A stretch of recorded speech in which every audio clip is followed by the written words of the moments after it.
Hello guys, good afternoon. Yan, nandito pa rin tayo sa Barangay Hugo Perez sa Golden Home. Ito po is Villa Space 3, turnover po ng unit ng client ko ngayon. Samahan niyo po ako guys, papakita ko po sa inyo yung actual turnover unit ng bahay nila. Ang client ko po is OFW. Ang kasama ko po ngayon is asawa niya po, SPA. Yan, tara po, samahan niyo ako. Yan guys, yan si engineer. Siya ang nakatoka sama ng aking client. Ganda yung unit na nabigay ko kay client. Malaki ang kalsada. Naka-standard size po siya.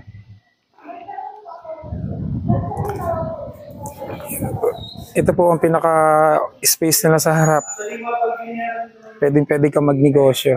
Mini sari store lang. Dagdang income.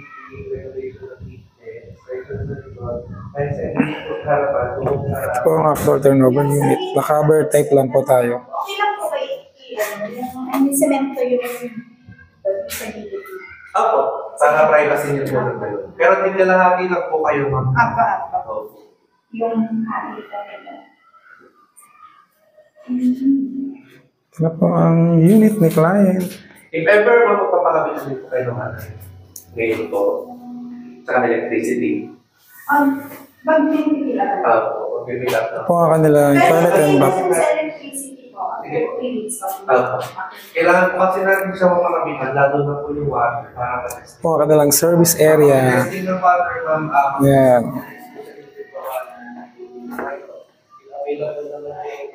Hanggang dito yan guys. Service area.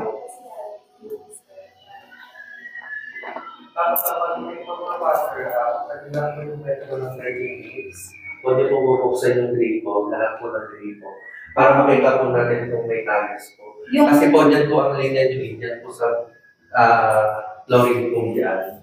Para lang po makita Kaya tayo sa taas guys. Kasi pag sa video lang po testing yan, mga around 5 minutes or ano, baka hindi po natin makita kung may natalis po. Yan. Mga 30 minutes po. Yes, Bali, ito na po ang pinaka-second floor ng unit ni client. Sila na po magpapalagay ng partition. Tapos kung gusto nila ipa-tiles. Napakaganda ng unit na to guys. Walking distance lang sila sa wet market. Pagpalabas, kukuha natin ng video. Yan sa window naman, pwede naman nilang ipapalitan to. Ay sliding window. Para mas elegant tignan. Ayan, naka-high-ceiling pa tayo.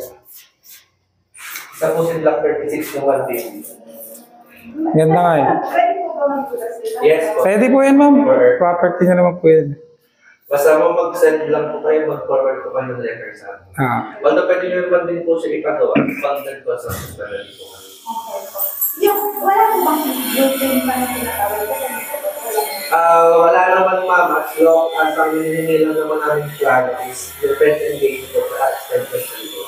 Yun lang po. Yes po. Pero yung mga interior sa loob, kayo Kayo na po ba, Aldo? basta makita lang po namin ang pang-inspection ng refunding nyo. Ano po yung engineer pa po ba doon? Kahit kayo ma'am, basta computerized po. Tapos may mga sukat po. Ang height po natin kay Vincent Gate po is 120. Nakita niyo po yung sample sa seminar. Ganun po. Basta yung height nun ma'am, magsisimula sa finish floor line po sa loob ng bahay. Pwede pa po kayong tumaas pag tingin sa labas. Pero mababa po yung loob. Ganun po siya.